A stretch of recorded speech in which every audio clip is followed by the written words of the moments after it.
My name is Tim Hagerty, and this is my preliminary internship proposal. So, a quick overview of the meeting for today. First, we're going to be talking about our site, which is Glassboro High School. We're going to be talking about the problem, which is about anxiety in schools for students. We're going to be talking about the objective, which is to teach students coping skills to increase student performance, attendance, and social skills. We're going to talk about the relationship to standards, more specifically the PSEL standards. We're going to talk about the scope of effort. What is the plan? What are our objectives? What is the plan to reach those objectives? And we're going to talk about data collection. Through the data, we will determine the level of success. It's great to have plans in place and talk about what we want to do and what we want to get better at, but without hard data, it's hard to back up whether or not we're having success with our plan. So, quick background of Glassboro High School, the demographics. There are grades 9 through 12, like most high schools. The number of students and staff, there are currently 520 students and 58 teachers. Talking about our students' demographics, currently 38% of them are white students, 36% are black students, 16% Hispanic students, 5% Asian students. Out of those 520 students, 51% are male and 49% female. A couple other really important specific statistics as we're talking about anxiety. The first one is 43.7% of the students are economically disadvantaged. And I'm sure we can all come to the general conclusion that with economic struggles, sometimes anxiety levels are a little bit higher as well. And that's a large number of students that, struggle financially in our district, or more specifically, Glassboro High.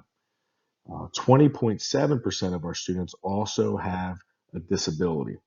So roughly out of 1 every 5 students has a disability in Glassboro High. Glassboro School's vision statement. The high school follows the district's vision statement, and that statement is the Glassboro Public School District creates a culture that values learning and prepares all to think, achieve, and succeed. And as I will mention throughout this proposal, it is imperative that we consider our students' mental health if we want to create an appropriate culture and to help facilitate learning throughout our schools. Um, the idea of creating a culture and climate has to come first if we really want our students to succeed. And part of that is addressing the levels of anxiety our students might face. In order to really have students think in a classroom, they have to feel comfortable in the classroom. So, what is anxiety? Anxiety is defined as a subjective sense of fear, distress, or worry that may exhibit both physical sensations, an example, headaches or nausea, and emotional symptoms such as fear or nervousness. And that comes from Haney and Stannard from page 2 of their article. Um, and when I think about students possibly having the feelings of headaches, nausea, fear, and nervousness, that brings us to our second bullet point. If a student does not feel safe or relaxed in school, how can we ever expect them to learn at the level they need to? Uh, it's really hard to expect a student to really succeed if they just flat out don't feel comfortable. And if they have or are experiencing some levels of anxiety, they're not going to feel comfortable. And it's something we need to address as a staff. So, is anxiety even prevalent in our school? That should be a great question to ask. If it's not prevalent or we're not seeing it in teenagers, we know some of us may experience it as adults, but if it's not prevalent in teenagers, then what the heck is the point of really worrying about this? And you'll see that it is. According to the CDC, 7.1% of children between 3 and 17 years have been diagnosed with anxiety. This means for us that in our classrooms, 1 out of every 14 kids has been diagnosed with anxiety. And I like to stress that diagnose is a key word here because there are many students, I shouldn't say many, there are going to be some students that also experience these things that are not clinically diagnosed. Um, And as we mentioned earlier, nearly half of our students also face financial issues, which is probably going to lead to a larger number uh, in our school experiencing some level of anxiety compared to a school that might not have or might have very few financial issues. And also, I want to note over the past year and a half, due to the global pandemic, a nationwide lockdown, and other factors, our mental health as individuals has been challenged to an entirely different level. And according to the University of Michigan Health Study, 46% of parents say their teen has shown signs of new or worsening mental health condition since the start of the pandemic. So this has always kind of been an issue, or always has been an issue, and that's becoming more relevant in the most recent years. And due to this past roughly 18 months, uh, the level of anxiety in our students is growing and increasing. It's something we really need to address as a staff, as educators in general. And, we're not really sure where this pandemic is going. So it's important we step in now. What issues does anxiety introduce into our school? When students have anxiety and depression that goes unnoticed, their mental health is at risk, which can lead to social and behavioral problems, poor performance and learning, neglected hygiene, poor self care practices, and low self esteem. Um, the other, quick ones, if a student's feeling anxious, they might be more inclined to skip school. We have poor attendance. They're trying to avoid their problems because they don't have the correct coping mechanisms to handle the anxiety that they face on a daily basis. So, what is the solution? To completely eliminate anxiety from all of our students is probably an unreasonable task to ask. Our goal will be to teach students coping skills to help manage their anxiety. A big part of this is teachers stepping up. According to the IBCCES, 81% of teens with anxiety responded positively to teacher intervention, and 71% of students with depression had higher test results after teacher engagement. So just from those numbers, 81% is a large percentage. So out of the students that have anxiety, 80% said that teacher intervention helped them. So asking our staff members to, step up, part of their professional duties as a teacher are ever evolving. And part of them right now might be to add some intervention and teach our students some coping skills of how to deal with anxiety. Some coping skill examples, include breathing exercises, journals that the students can write in, just a quick, 5 minutes of how they're feeling. We're looking more personal journals, maybe not to be shared with anybody, but sometimes writing your feelings down can help with your anxiety. Time management. A lot of us as adults, I think, bump into this at times. We have a plethora of things that build up, and then all of a sudden we feel anxious because of the snowball effect, and we feel like we're never going to get from out underneath it. Teaching our students how to really manage their time and time management techniques can help avoid them developing anxiety in the first place. Uh, Along with the journal a little bit, noting stress factors and avoiding them. So part of the journal is writing down, I felt anxious when I skipped my math homework or I forgot to do my English homework. Whatever those might be, if we can avoid those stress factors, it can really help. It could be I feel more anxious when I don't sleep well at night or I go to bed too late. So finding a conflict resolution there just by noting when you feel anxiety and what might be stressing you out. The benefits of proper rest and nutrition. Uh, One of the things that I think about with anxiety, everybody needs to sleep properly. And the nutrition part, energy drinks have gotten really popular in our society over the past handful of years. And a student might notice, hey, when I drink that energy drink in the morning, I just don't feel right going throughout the day. So teaching them, what the repercussions of not having a proper diet can be, or how having a proper diet might be able to help them in getting proper rest, might be able to help them also um, fight off the anxiety a little bit. So more objectives, we will identify students who have experienced issues with anxiety with the help of our admin team and our guidance department. And we will also start developing staff's understanding of coping skills through volunteers early on. I think this is something that, and we're going to touch on this in a few minutes, it's important to get volunteers to start. And then once those volunteers have success and we got some data to back it up, then we can start infusing more of the staff with these coping skills. Once these students are identified, we will teach them coping skills and practices to help increase their, the three big things there are attendance, their performance, which we're talking about grades, obviously, and their social skills, their interactions with peers and adults. Are we getting less discipline referrals from these kids because they're learning these different coping techniques? Your relationships to the standards, PSEL. Standard number one, effective educational leaders develop, advocate, and enact a shared mission, vision, and core values of high quality education and academic success and well being of each student. Um, we're also going to touch on standard two, act ethically towards the well being of students.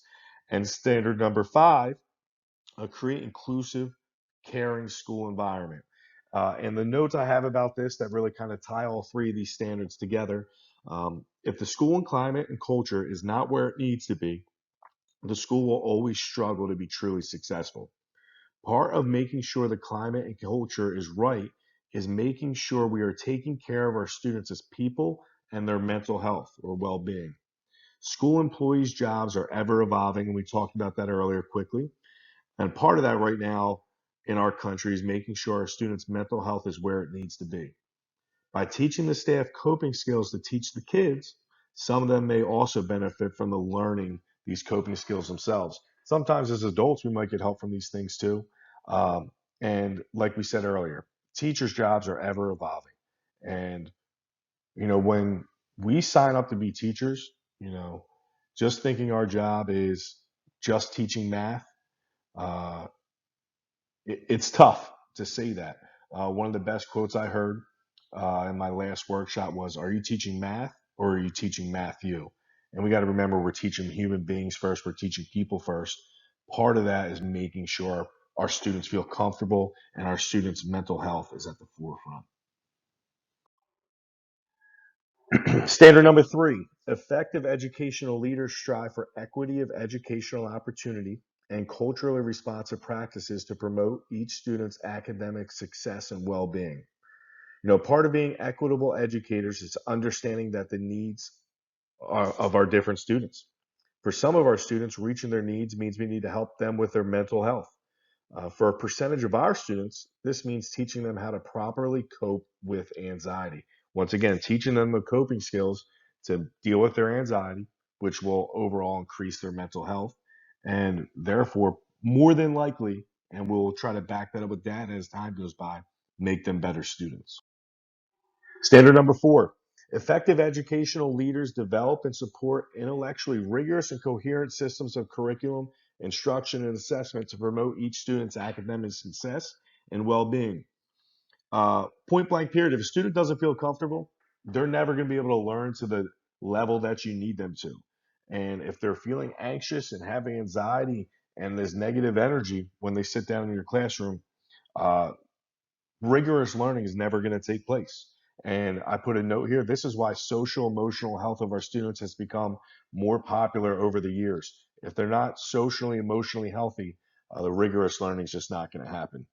And the way I like to try to relate this to people is think about being chased by a bear in the woods. And I know that might sound ridiculous to people, but I think we all instantly think of that flight or fight, kind of kicks in. People that are experiencing anxiety, that flight or fight is kind of hanging over them. Their heart's pumping a little bit sometimes. Um, to expect a student to learn while they're feeling that way, is not fair as an educator. Standard number six, effective educational leaders develop the professional capacity and practice of school personnel to promote each student's academic success and well-being. And we're also going to relate standard number 10 into this, school improvement. Part of our program is we will also teach the staff members the different coping techniques we are teaching our students. Once the teachers know and understand the techniques, they can teach the students in their individual classrooms as well. Um, it's teaching our teachers in a professional capacity that they can then turnkey it to their students. And as I mentioned before, we're going to be looking for probably more volunteers early on that are really intrigued by this stuff. And then once we have some data to back it up, push it to more of the staff. Standard number 8, meaningful engagement of families. We will continually update the parents and guardians to the different techniques their student is learning in school to help cope with anxiety. We will make this communication through email and our online classrooms. And I also think it could benefit on those online classrooms if we're posting a technique to our entire class. So it's available to parents as well. Heck, maybe even some of the parents can benefit from some of this stuff. Standard number 9, operations and management. We will strategically implement teaching these coping techniques to teachers who seem interested first. Once there is documented success, we will have a much better chance of infusing more staff members with these techniques. So the scope of effort throughout the school year, starting in September and going into April, I will identify, along with our guidance department, a group of kids that I can start to work with. I will also ask my mentor to help me in 2 different ways throughout this project. The first would be to help with the collection of data for students I am working with.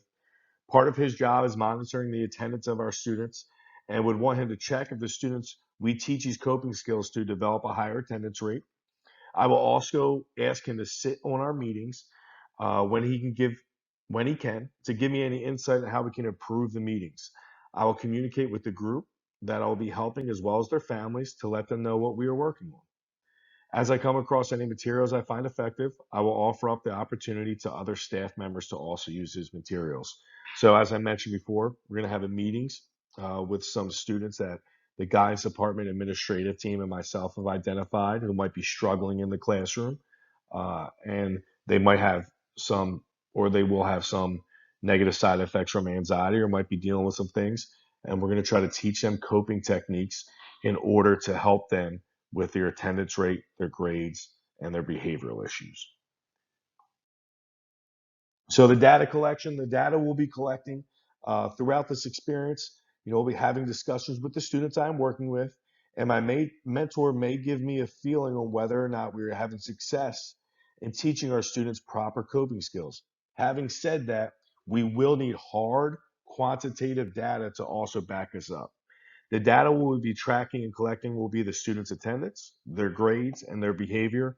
And behavior, we're talking about discipline referrals. If the coping skills we are teaching the students are working properly, we should absolutely be able to see some progress in the hard data. Uh, and when there is progress in the hard data, after teaching the students these coping skills, along with the volunteers, the other teachers that we will be working with, it will be much easier to turn over to the entire staff once we have data that truly backs up, what we are doing. That's it for me. I appreciate you taking the time listening. Any questions, comments, I would be glad to entertain them. And quick references page. Look forward to hearing from everybody and hearing everybody else's presentation. Thank you.